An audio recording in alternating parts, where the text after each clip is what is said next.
Welcome, welcome, welcome to Sisterhood Checkin. I am your author and coach, Nadira Lewis, and it is Friday. Woo! Thank you for allowing yourself to be here with me today on this amazing Friday, or should I say, very cloudy Friday here in Atlanta, Georgia. Thank you so much, guys, for watching, and those that continue to watch with me each and every Friday at 10 p.m. If you are watching us via YouTube, make sure you hit the subscribe button, hit the notification button so that you can be notified every time we upload a new video. If you are watching us via Facebook, make sure you click like and share if you have been blessed by the content that you have been hearing this far. So, I hope you guys had an amazing week. I know that I did. I had an amazing week. It's been a very restful week.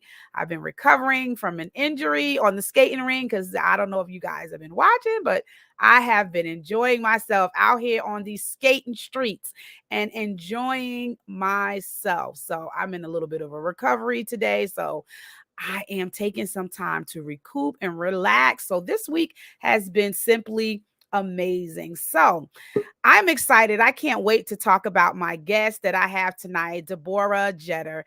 Deborah has an amazing testimonial that I'm really, I just can't wait to hear because I know God has done some amazing things in her life. She is a faithful watcher of the Sisterhood Check-in broadcast, and I am truly grateful and honored to be able to share with her her testimonial here on the broadcast. If you also have a testimonial that you would like to share with us here on the Sisterhood Check-in broadcast, make sure you shoot me in a message in my inbox at the @ woman of prov, or you can send me an email at becomingawomanofproverbs@gmail.com. So we're going to play this quick video for you guys, and when we return, the next face you'll see is that of Deborah Jeter. Thanks for watching. Make sure you call up your girlfriends and let them know it's Sisterhood Check-in time. Call up your sisters, your girlfriend, get your popcorn, your candy, your coffee, your tea, because it's going down tonight on Sisterhood Check-in. We'll see you right after this.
And we are back here on Sisterhood Check-in with my special guest, Deborah Jeter. Welcome to Sisterhood Check-in. Woo! Thank you. Thank How you. are Thank you? you. How are you this I'm evening? well. I'm well. Thank you. You look like it. You have such a beautiful presence on you. Just look like you just living your best life. Look like you are. I Mm. mean, you got your red on. You got your beautiful Well, smile. thank you. You're welcome. Yeah. Thank you so much for joining us here on Sisterhood Check-in. And it takes a great amount of courage to be able to share with the audience, with my audience, of some of the things that you've gone through. And I know we've talked over the last couple of weeks via Mhm. Facebook, and I know it's been a challenge, and it's taking a great deal of faith for you to share your testimonial about where you got to where you are. So I'm going to give you the floor, and I want you to share with my audience, how did you become the woman that you are today? Well, it was definitely God. It's not my doing. He has brought me through so much. It's amazing today that I'm even alive today, really, for everything that I have gone through or not in a mental institution because of the abuse and betrayal that I had gone through in my earlier years. Mm. And I've had many losses, many losses. So I don't know. I had to turn to him. I had to turn to him because he was the answer. You know, we wasn't a church going family. Mhm. You know, basically we went to church when we would visit our grandmother and she lived in the South. So we were younger then, but I had to search for him myself. And that wasn't until I was 37, almost 38 years old. But I know he was my help. He was my help. Yeah, I definitely understand that. Each of us have something can look back and see a point in our life where we've given up or have faced opposition at some point and felt like there was no other way out. Mm. Talk to us about some of the things that you've gone through and how God intercepted and brought you to a place where you are now, where you can smile and be confident in sharing your story of triumph to other women that may be watching. All right. I got pregnant at an early age. Well, out of high school in 73, to be exact. I graduated in 71. Uh, that was the most difficult time. Because to be honest, I didn't know if he was the father or not, but a lot of things happened during that time. And coming from a household that's very basically secretive, you know, things go on and you know, the children have to bear the witness of seeing all this happening. And I had to see at an early age abuse, you know, even with my own parents. I have to say that. Mm-hmm. So with me seeing that at an early age, when it came time for me to be a wife and a mother, I didn't know how to get out of the abuse that I was in. And it took me too long. And that might have had affected my children in a way, my two older ones, because the younger ones, I had Okay. four children. And I would have had six, but I had a miscarriage and I had an abortion, to be honest. Mm-hmm. And, you know, after the miscarriage, he wanted another child. I wasn't ready, you know, so he didn't understand it, you know, as being a woman, you know, your body has to heal Mm-hmm. and you mentally have to physically, Mm-hmm. both emotionally heal. Mm-hmm. But he was so controlling, the husband, first husband. I was married three times. So, Okay. okay. So it was, the first husband was the most abusive man that I've ever known, you know, to the point where I didn't know why he even got married. I didn't understand it, you know. Why'd you stay in it for so long? Just to hurt somebody, to tear me down, in other words, because he was so controlling, Mm-hmm. so controlling. And then, you know, when you're not marrying someone of the same faith, well, we both didn't have any faith to turn back on then in the early days until 1990 when I 89 or 80 something when I went out myself, but he became a Muslim, so that was even more controlling for me. So he wanted to dress me and everything, and I was my own woman, you know. I had a mind and everything of my own, but like I said, his demeanor very control. Very, very. I have to say about that situation. But the most horrifying thing I had to go through as a mother was losing my oldest son, Talk to us Damon. about talk to us about what that was like. Because when I talk to people and they have lost a child, it can be very difficult. So sometimes the way people, even when it comes to talking about it, can be very hard. Take a moment and talk to us about that moment when you lost your son. Well, it wasn't until 2000. Damon had issues before. Uh, I guess in the late 80s, or maybe even before that. I talked to you about, well, we found out that he was molested when he was younger. And he kept that, I guess, to himself because it didn't come out until after his death. Mm. And because Damon, at the age of 12 and 13, he would run away in the evening, and we get a call from someone down in New York at Grand Central Station.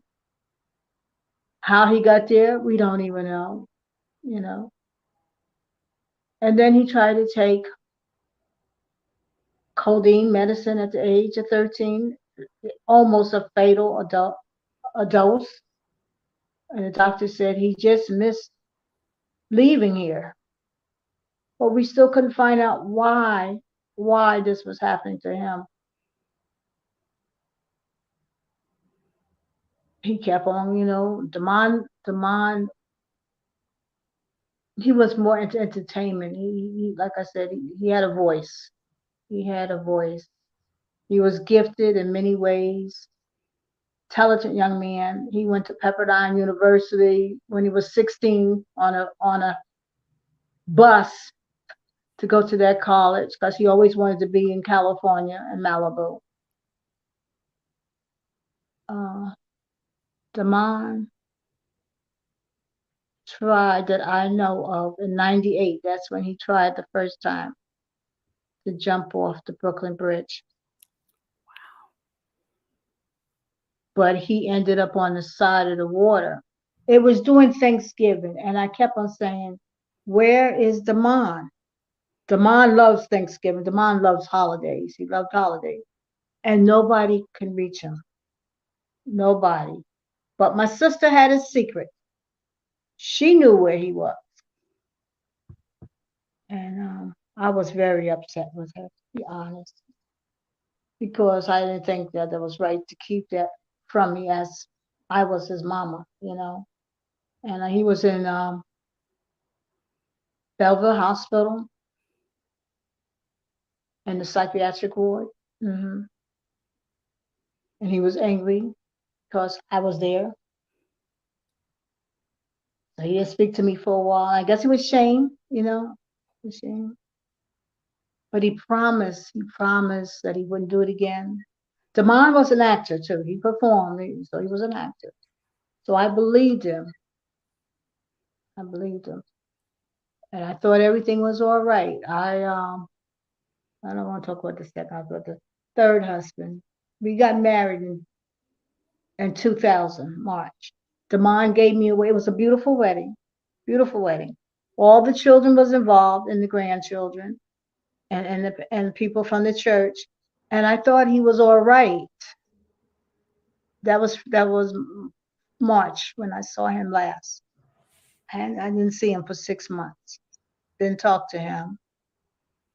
He did call me and said he had cancer. So I said, okay, we can go to special doctor, find out. And I believe in the healing power of our Lord and Savior. He didn't want to hear that. He didn't want to hear that. And I'm not one that likes to travel on trains and stuff. But I said to Mom, I will come to Brooklyn to take care of you. He didn't want that. You know, very proud of a young man he was.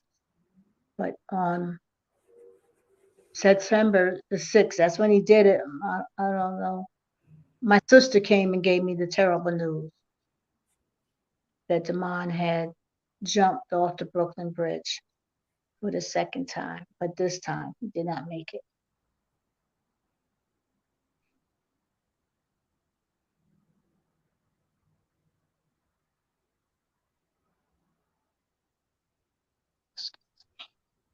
It's okay. Take your time. I was sick with lupus during that time also.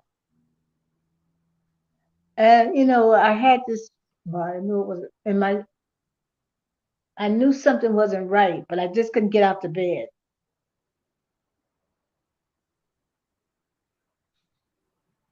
So when she came with that news, I, I wanted to just, my son Zaire and I was there, and he went a little, he started banging on the door. So it was just us there. No, my husband was there, but he was out of it. He wasn't in tune with what was going on.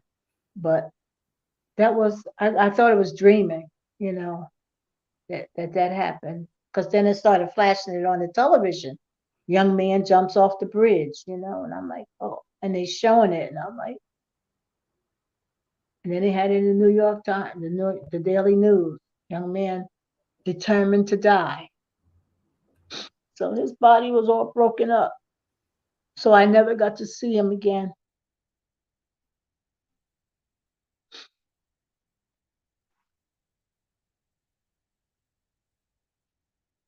Excuse me. Take your time. Take your time.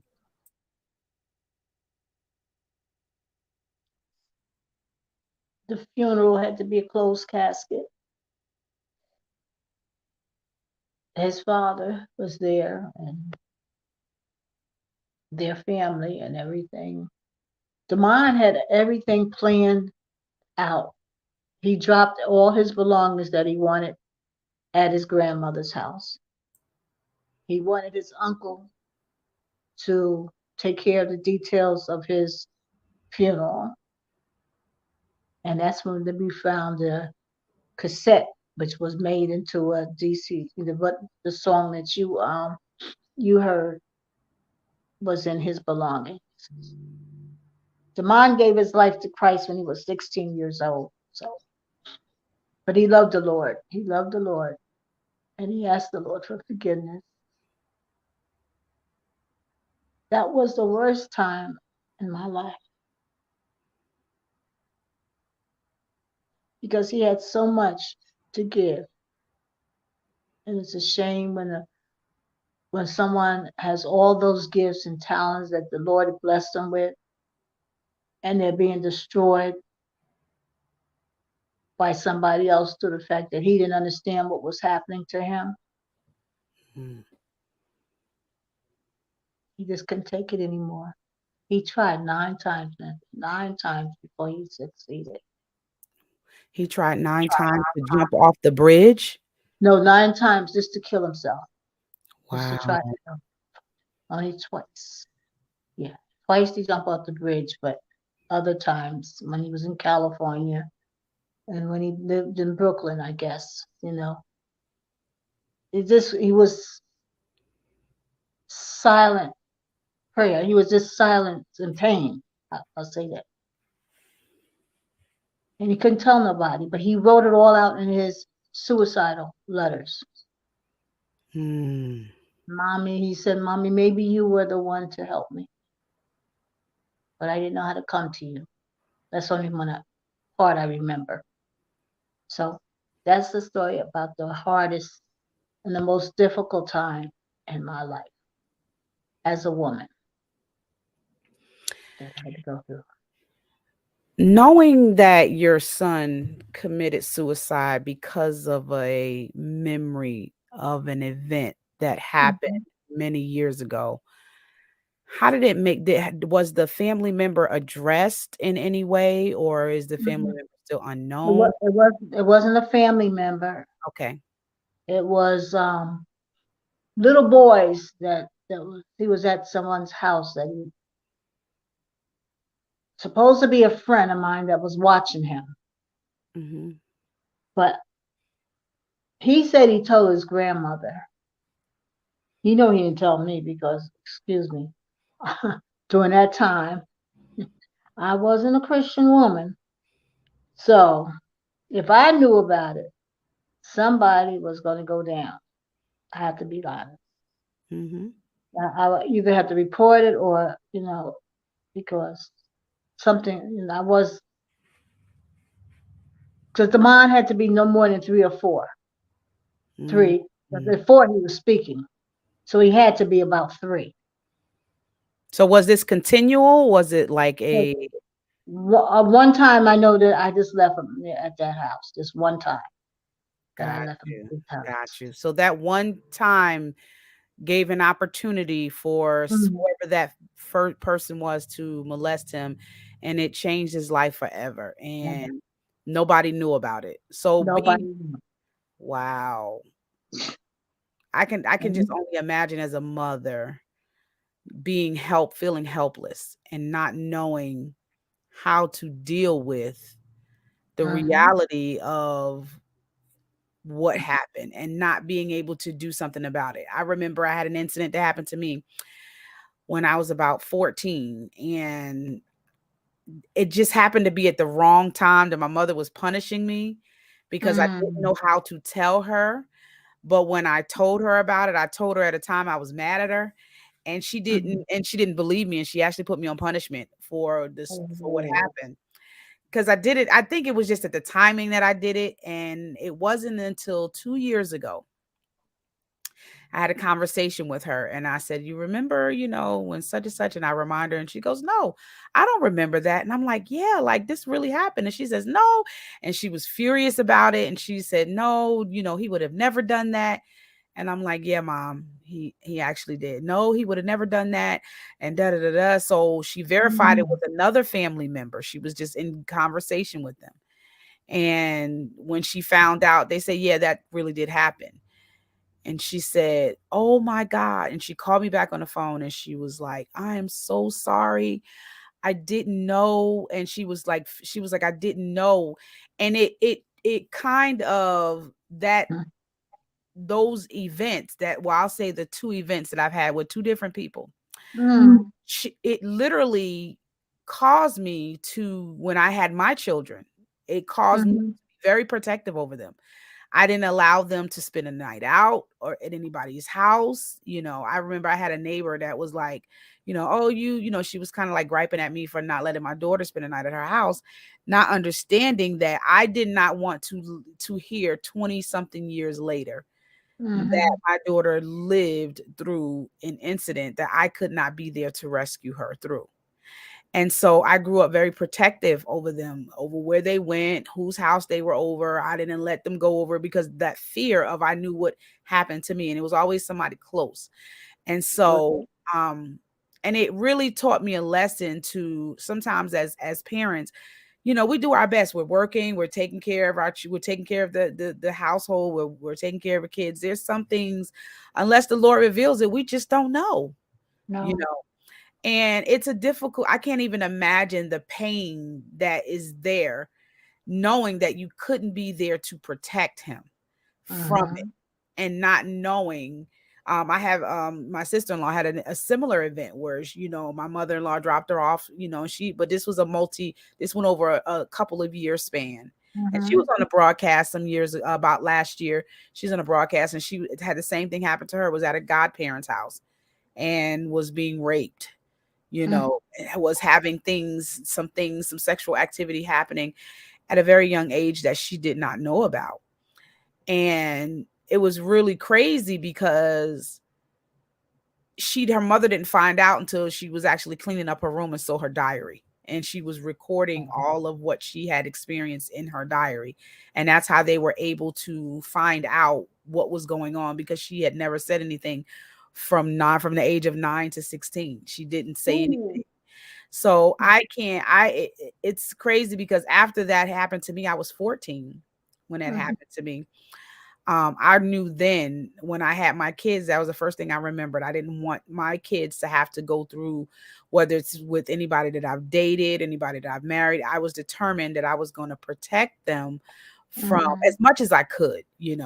from the tragedy of having to remember 20 or 30 years later, of somebody, raping them or molest them. And because I knew that would be really hard for me to deal with and their father to deal with. And I knew somebody would probably wind up dead or halfway dead, had he had found out about it, especially.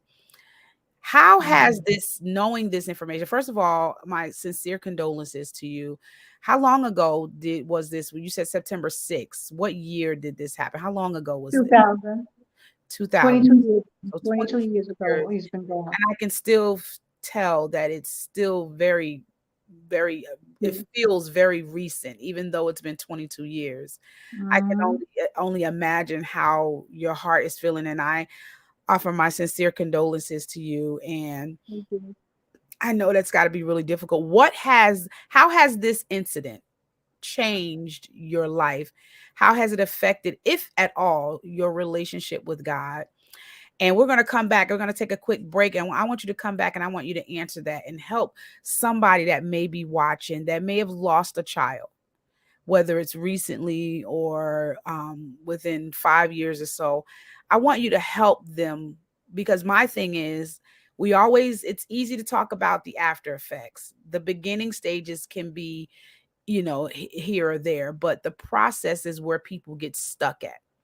The process is there, people not knowing how to get through difficult times. So when we come back from the break, I want you to talk to those women that may have lost somebody and tell us exactly how did you get through it, and what practical and spiritual things that you did to actually help you. I know just by talking to you, I know that that you have a relationship with the Lord, and I know he was a very a vital part in your recovery.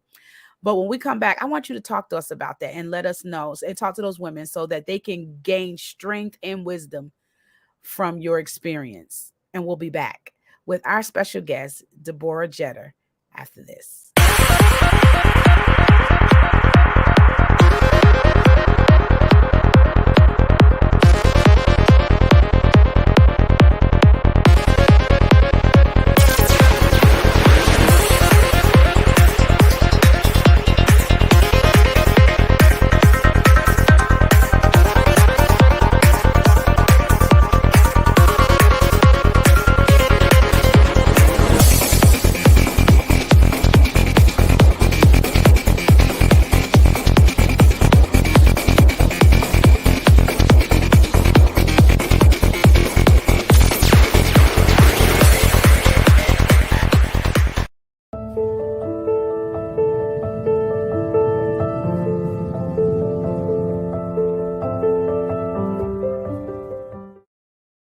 IBG Careers is looking for customer service representatives to service their clients from home. If interested, please apply at www.ibgcareers.com.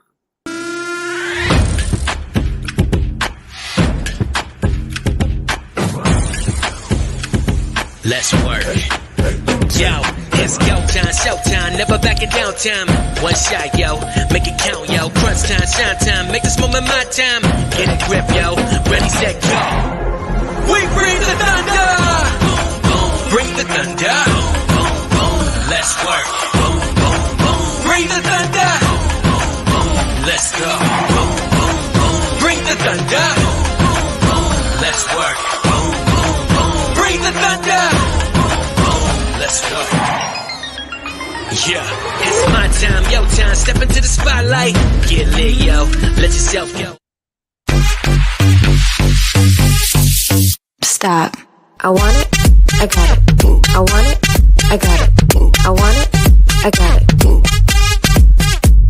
I want it, I got it. I want it, I got it. I want it, I got it. I want it, I got it.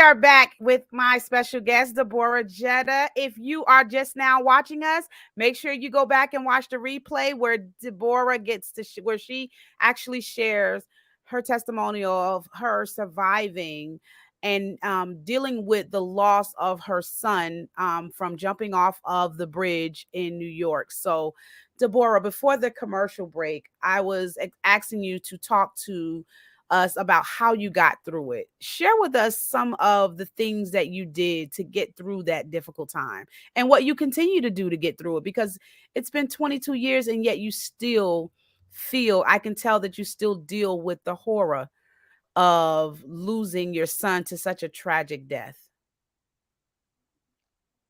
Well, I don't know if I really got through it because I was still dealing with suffering from lupus at that given time also.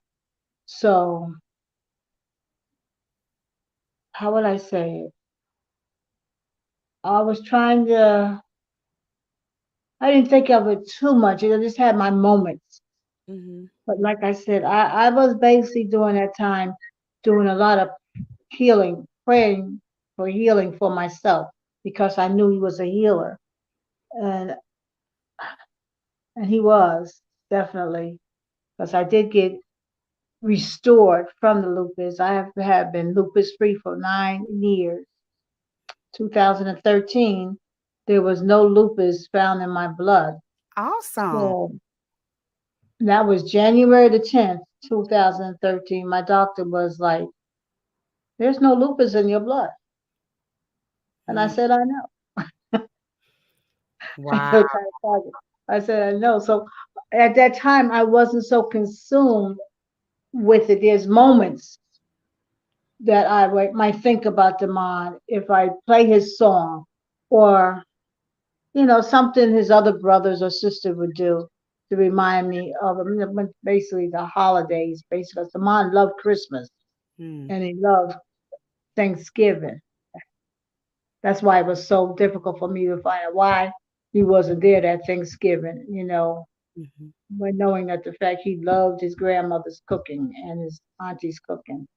But I don't know. I just maybe might have blocked it out during that time because I had so much other stuff going on with the third husband that I married.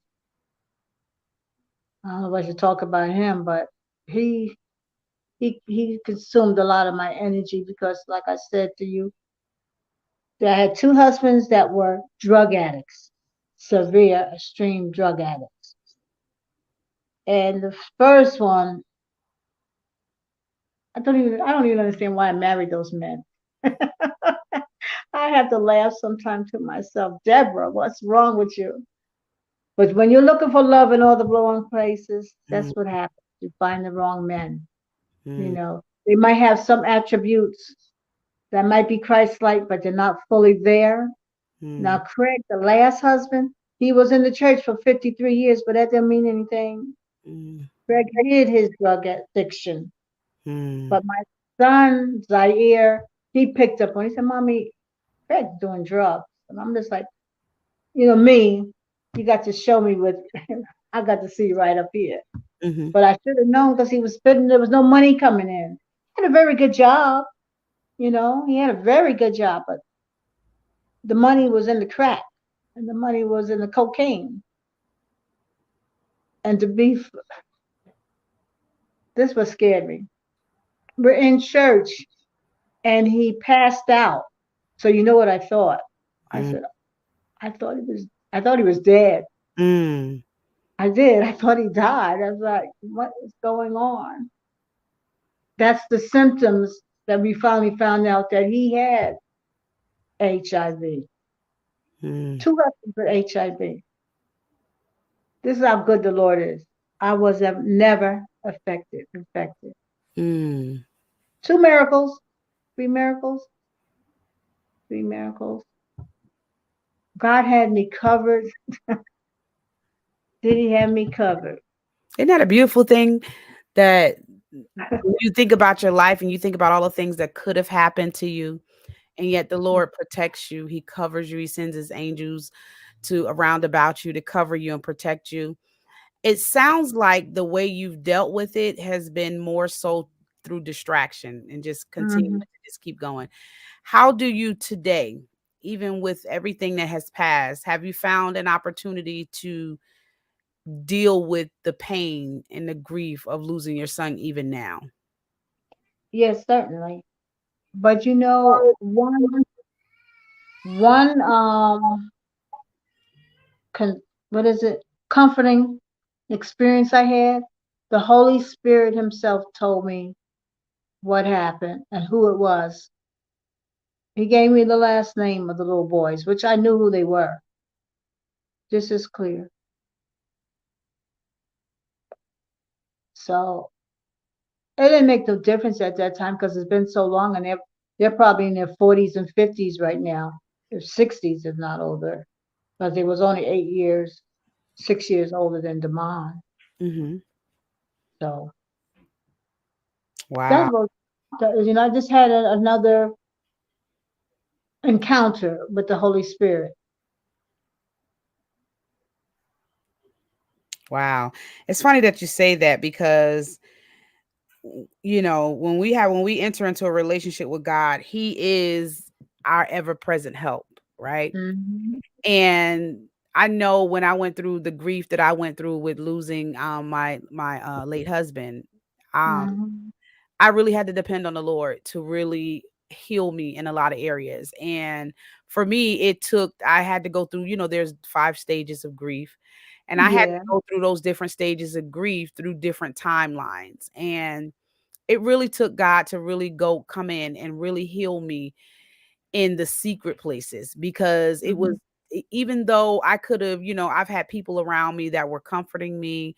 It really took him to come in those moments where I couldn't really express my grief to really help me through those moments. And it did. It helped me through those moments. It helped me to get through he continues to help me to get through a lot of Hmm. the emotional grief when it comes close to the anniversary date, or whenever something goes wrong. I still think about that, and I still think about how awesome and important his presence is in our life because he is a ever-present help. Yes. And he does help us to be able, if we allow him to, because sometimes, he stands there and he's at the door knocking, and sometimes we don't Hmm. allow him in. But if we do open the door and we give him access to come in, he does come in and he can heal us in areas that nobody else can do it, because only he knows the feelings of our infirmities and the things that we go Hmm. through, like no other person does. So in this experience, what do you feel like you had? What is it that you feel like in the process of all of this stuff, you overcoming lupus, surviving the loss of a son, surviving an abusive marriage? What do you think in all of this that what has God taught you or is teaching you through this process? Perseverance. No matter what happened, it's gonna be all right. Um, I'm gonna get on the other side because before I was broken. I was broken, and it took me a long time for the healing to really mend those places within me. You know, I thought I had to have a man, but the last man that I was involved with almost killed me, that was at 61 years old.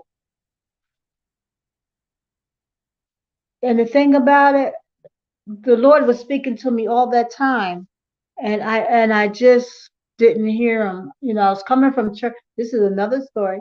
I was coming from church, and I got, I dressed like everybody else, right? This man is going to ask me, why are you so dressed up?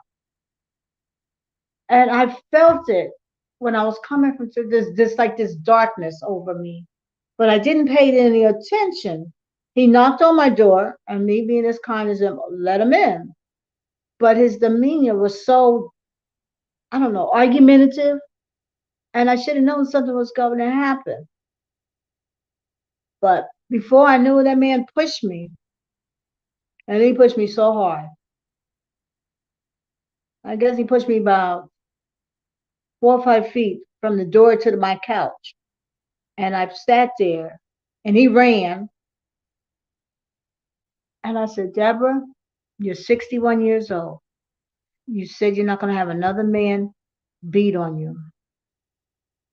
What you going to do? Then the Holy Spirit told me he's going back to jail.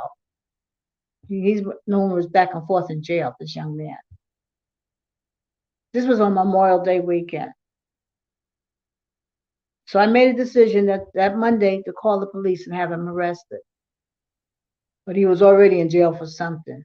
But it's just that I had to make a stand regardless of people was mad at me, angry at me. Why are you doing that?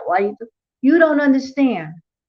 When you're in an abusive relationship for as many years as I was, and after that, it seemed like I got this, did I have a magnet or something on my face to say, I get all these abusive men. So I have to make a stand and say, this is it. Regardless of whatever happens, I have to do this to set an example for the other women, regardless of what it looks like. You have to put them behind bars to let them know they cannot do this to you.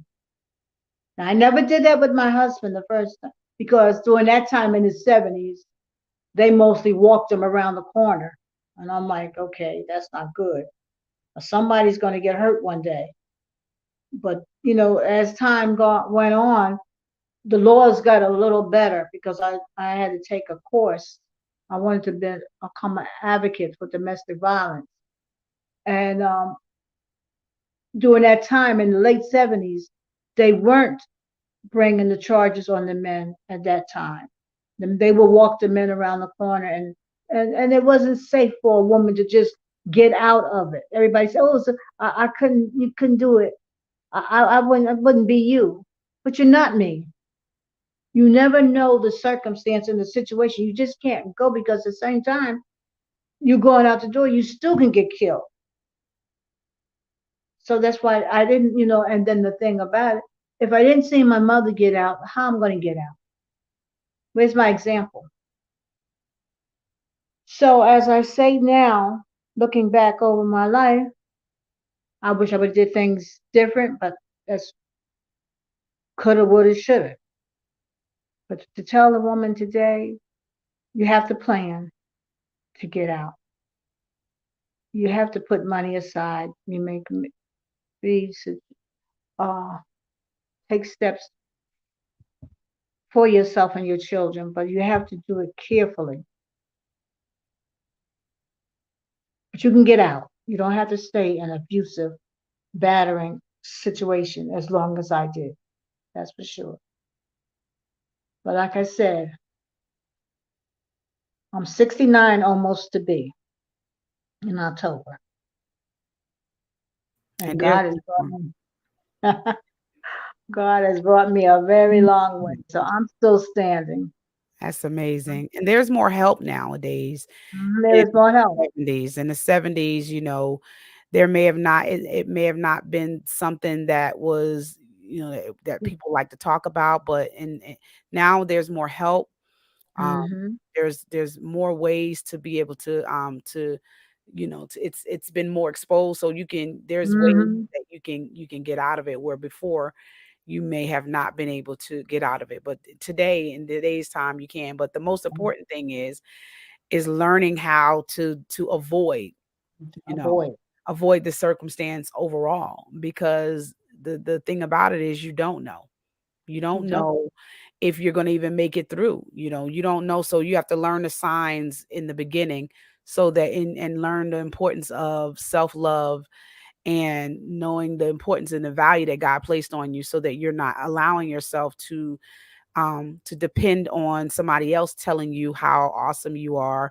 Learning how to how to generate your own income, so that when you do get with somebody, you're not completely feeling like you can't leave, or you have to sacrifice being, or compromise being in a relationship where it's not beneficial for you or your children. So I definitely appreciate you being able to share your testimonial. I know it took a lot of courage. I know you had a very hard time, and I know that there's still some residue that's there, that's making it a lot difficult. My prayer for you is that you will reach out, and that you will build a community of women around you that can help you to get Mhm. through. I don't know if you're a part of the Wisdom Clinic, but I do have a group called the Wisdom Clinic. I'll Mhm. place it down here at the bottom if you can be a part of the Wisdom Clinic, where I do help women who have been through all different circumstances and just need wisdom in the areas of their life, in their finances. Mhm. So if you are not a part of the Wisdom Clinic, I'll put the link in the comments, and consider joining it, because I I do will. try to not only offer help, but then I also bring people who have expertise in certain areas, also to help the women that are a part of that group. So my prayer for you is that you will allow God to Mhm. heal you in those areas that you still struggle with concerning your son, and that you will be able to completely be healed and be able to help somebody else, you know, as they're going through it, because everybody needs, everybody, we overcome by the blood of the lamb and by the word of Mhm. our testimony.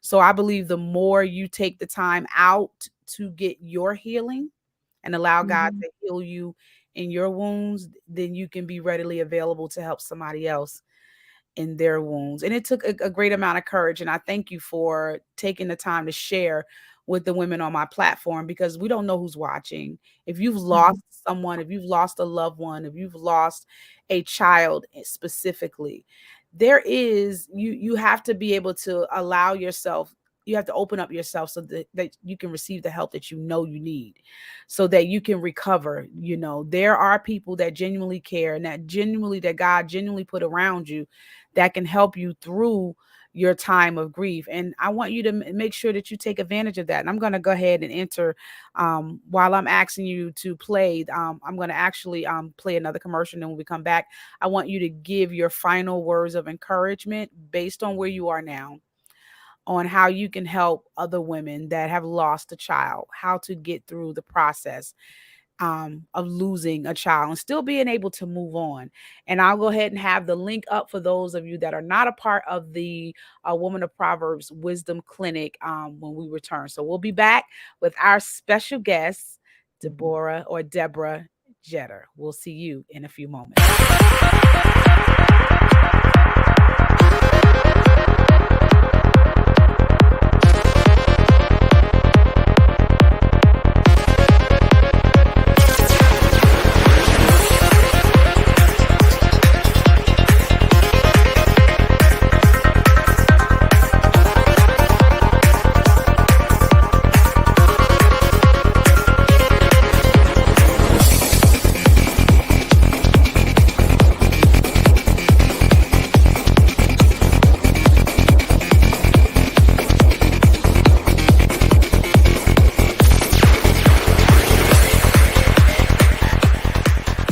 IBG Careers is looking for customer service representatives needed to service their customers from home. If you're interested, please apply at www.ibgcareers.com.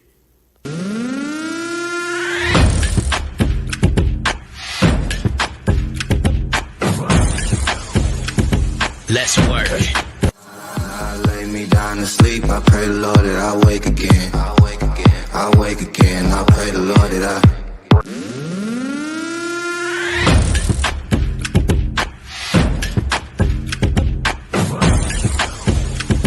Let's work.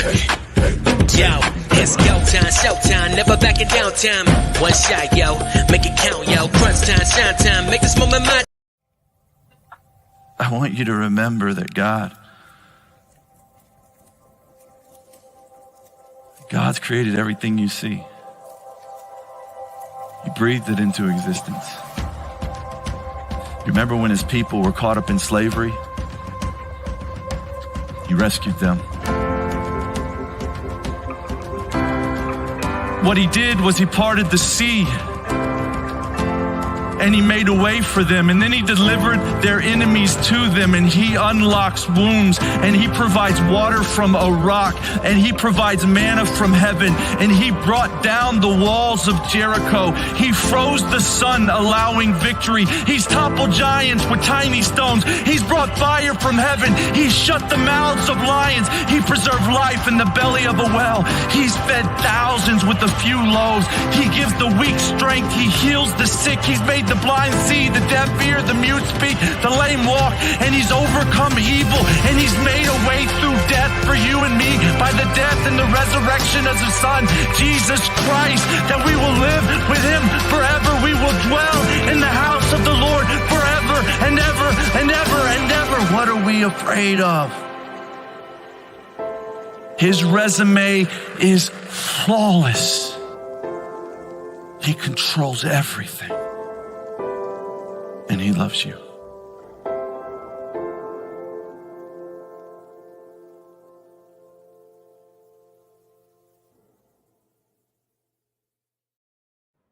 And we are back in our final segment of Sisterhood Check-In with my special guest, Deborah Jeter. Thank you so much for joining us. And Deborah, thank you so much for just having the courage to share your testimony. I believe that somebody has heard your testimonial. And I always have this thing, and I said this on my website, and I say this all the time, is that you surviving through something, you getting through something will be somebody else's survival guide. So don't take it lightly, the things that you actually go through. Don't take it lightly that what you've gone through is for naught, and that somebody can't benefit from what you've gone through. Because guess what? Somebody is sitting back and saying, you know what? I wish that somebody has shared their testimony with me. I wish that I knew how to get out of the current circumstance that I am in. So don't take it lightly that what you've gone through has been for nothing. Because guess what?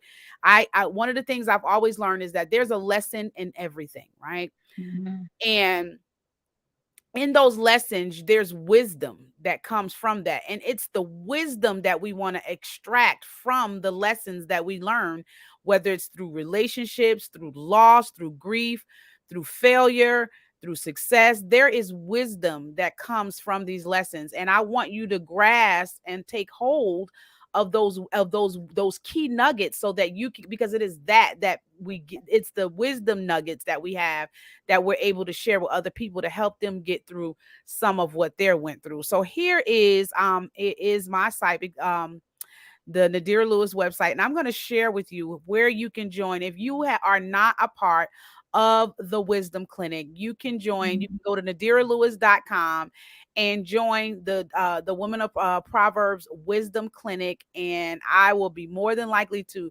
go ahead and accept you in a group. Once you sign up to set up to be a part of the group, so that we can be able to share with you and help you get through some of those difficult times. We're here for you. And if I don't have all the answers, because guess what? I'm not afraid to say I know everything, Mm-hmm. But if I don't know, I invite people to come in that do know, that can help in the areas of expertise where I am not skillful at.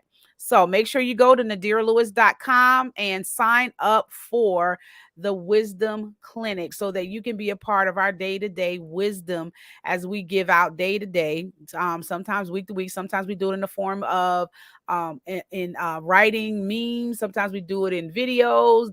And we have I'm getting ready to add some new stuff to the Wisdom Clinic to make it a lot easier to give more content, give more practical hands-on help for those of you that need wisdom in particular areas of your life and business. So thank you guys so much for watching. I appreciate each and every one of you that take the time to share your Friday with me and join us every Friday at 10 o'clock. Even though it's late, I just want you to know I appreciate you. And I appreciate you, Deborah, for, again, having the courage to share your life and your testimony with us. If you also have a testimonial just like Deborah and you want to share it with us here on the Sisterhood Check-In broadcast, make sure you go to send me a message at becoming a woman of Proverbs at gmail.com, or you can actually send me an inbox at the @handle woman of Prob. If you want to share, again, it's at Woman of Prob. If you want to share your testimonial, send me a message and you never know. You don't know how your life and your testimony can change somebody else's life. So thank you guys so much for watching. Deborah, thank you again so much for sharing your testimonial with us. I'm glad. How do you feel now that you've gotten it out? Because I know this has been a overwhelming struggle for you for weeks now. How do you feel now that you've taken this opportunity to share a very intricate part of your life about what you've gone through? How do you feel now? Do you feel like there's a weight been lifted off your shoulder? Do you feel like you're going in a direction that God wants you to go? Yes, I feel free. I feel free. I feel finally I released it. I released it. So now I'm not carrying it all. So I'm not way down. Like I said, the night that you was on, and we was on, you came on for that little bit, and I said I'm free and I'm coming out. That's when things start to change for me personally, because I was scared. I didn't know what to say. I didn't know how I was going to say it, but it was time, and it was God's timing. Because to be honest, my pastor wanted to do it back last year, to have me on, but there was a storm. So I said it was not time. It was not time. A storm came about and we couldn't do it, and we didn't even talk about it anymore. And I realized it was not time. But this is the time. Amen. Right?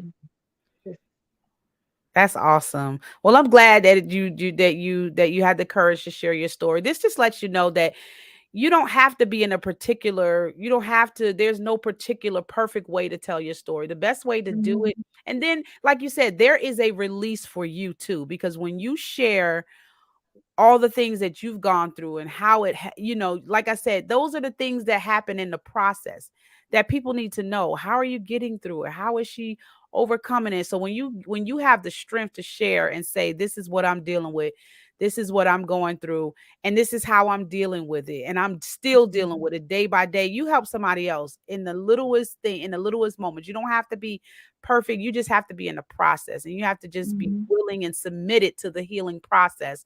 And as you begin to share your story more and more with more people, more women, you'll be amazed what it'll do to you in the process. You'll begin to see God to do some things in your life. I started the same way. I was very terrified to tell my story because I was just like, I don't want nobody to know my business. I don't want everybody knowing everything that's going on with me. But I realized that the more I started to share my story and the more transparent I was, whether I was perfect or not perfect, whether I told it the right way or not, I realized that I had a lot of people that were inboxing me and like, hey, your story really changed my life. I didn't know you went through that. And here I was, and they were like, wow, that really helped me. Now I know how to deal with this particular struggle or this battle. Where before I was just like, oh, I don't know. I don't want nobody to know. I'm not saying nothing. Not realizing that my story helped them get through a process. And that's how you got to look at it. Is your story. If he allowed you, I always said this, and I said this in the previous broadcast, if you survive it, you have an obligation to tell your story. If God allows you to live, to survive it, you are obligated to write about it, talk about it, and be about it.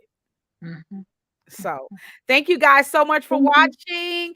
I look forward to seeing you guys on Sunday with Dinner with the Coaches with my co-host and partner, Thomas Taylor III.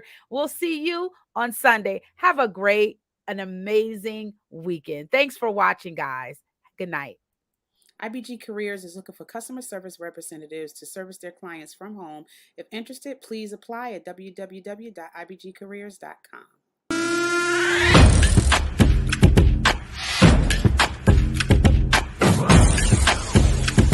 Let's work. Yo, it's go time, showtime, never backing down time.